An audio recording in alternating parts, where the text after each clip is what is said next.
what are the right questions to ask your doctor before having surgery? Take a look at these important tips from insider Dr. Georgiy Brusovanik. I would say it's essential to ask, how many operations have you done exactly like mine? I think if you get a vague answer, such as I do this all the time, be more specific. Ask, what percentage of your practice is comprised of that specific surgery? I think it's a very important question to ask, what is your personal complication rate with my operation? Specifically tailored to that operation that patient is having. Exactly. Okay.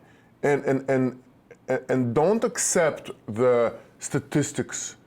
Don't say that, don't accept an answer as in, well, this operation is associated with, let's say, 1% risk of an infection rate. I think you should take that one step further and say, what is your doctor surgeon? What is your personal complication rate with this operation? How many infections have you had, and what have you done to address them? What are the other complications you should worry about? And again, what do you personally do to minimize that risk?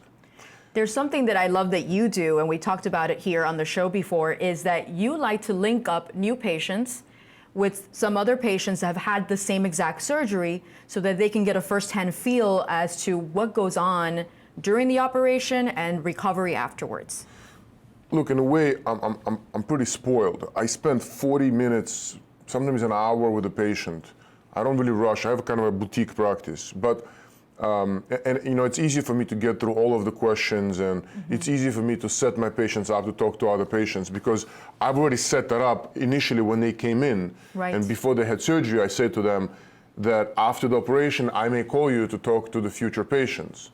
But look, this is not as easy for some hospitals, for some practices. So I understand that this specific step itself may be difficult. Right.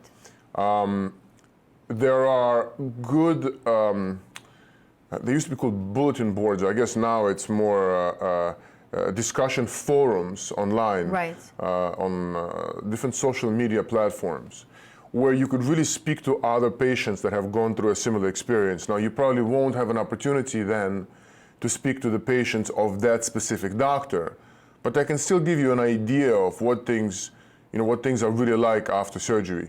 We as surgeons, in a way, we don't go home with our patients. We don't really know exactly what happens to them outside of what they come into the office and tell us.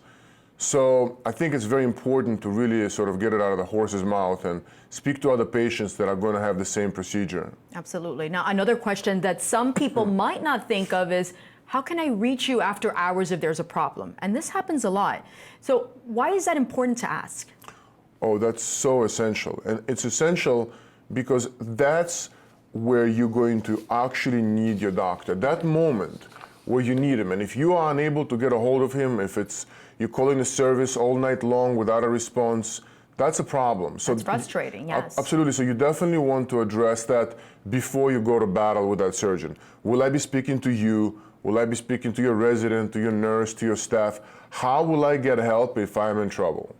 Now, Dr. Brusovanik, how is it okay to speak to a nurse or a resident in this case? Is that common practice? Should a patient feel reassured if they get at least a nurse or one of your residents? So I think it's totally okay for you to speak to the person on call, someone who is covering for that doctor, right, or the physician extenders.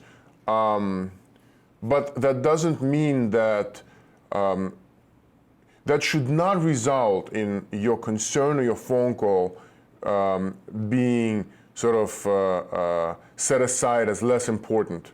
You should be able to meet the people that are going to be able to pick up the phone when you call.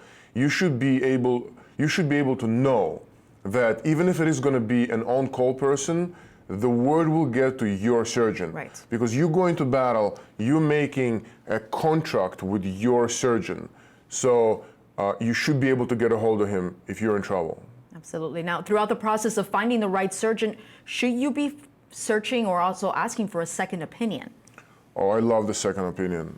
Okay. I think it's essential.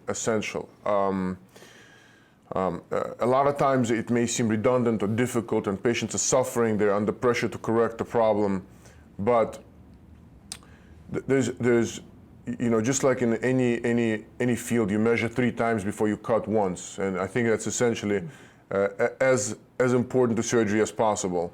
So I definitely think that getting multiple opinions is important, and treating each of those consultations as the consultation, as the important consultation, not just as a backup, so asking the same difficult questions and expecting to receive reasonable, trustworthy answers. Now, here are some indications that a second opinion could be helpful. So would you agree with these, Dr. Brusovanik? First one is when you have an unclear diagnosis. No one wants an unclear diagnosis. That's a little scary. Oh, yeah. I'm so glad that you brought that up.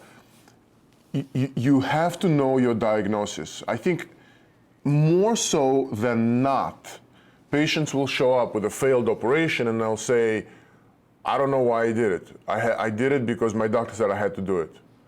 That's just unacceptable, And look, I had this really amazing physician at UM. Her name was Dr. Flipsy, and she sort of told us that there's a difference between the classic paternalistic model of medicine, where I as a doctor tell you as a patient what to do, and I expect very few questions, versus what I think is more reasonable and what is more commonplace today, which is where physicians are your consultants.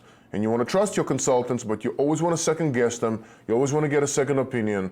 And it's really an epoch now, an era now, where the physicians are supposed to empower patients to make objective, reliable decisions. And now with the power of the internet, you could verify all the information that you're receiving to make sure that you're really making the right decision. I want to bring up that graphic again because another one, not responding to treatment. This means if you keep going to the same surgeon or the same doctor and nothing's working and they're not doing anything to improve, that's a time to get another opinion, correct? Absolutely, and you hear that all the time as well. Well, I've tried 72 sessions of something, whether it's chiropractic care, physical therapy, I've tried 50 injections and none of them are helping. Well, look, nothing's going to change if you're trying the same thing over and over again. It's not going to produce a different result. Right. So that's definitely a good reason to get a second opinion. Several medical problems, you always want to measure multiple times before you cut once. You want to make sure that the medications you're taking are all in congruence with what the doctor expects, and you want to verify that that's really the case. Costs do vary, so you always want to shop around, and not responding to treatment is a very good reason to get a second opinion. Absolutely. And that's a great point by Dr. Brusovanik. If you're having surgery, it's always a good idea to shop around and get that second opinion. Also, write down your questions. I find that super helpful. Well, that does it for us today, folks. If you want to watch more videos like what you've seen, download the Health Channel app and visit our website, allhealthtv.com. Also, follow us on social media because we're everywhere. We're on Facebook, Instagram, and Twitter at AllHealthTV. Thanks for watching the Health Insiders on the Health Channel. I'm Kathy Buccio. We'll see you next time.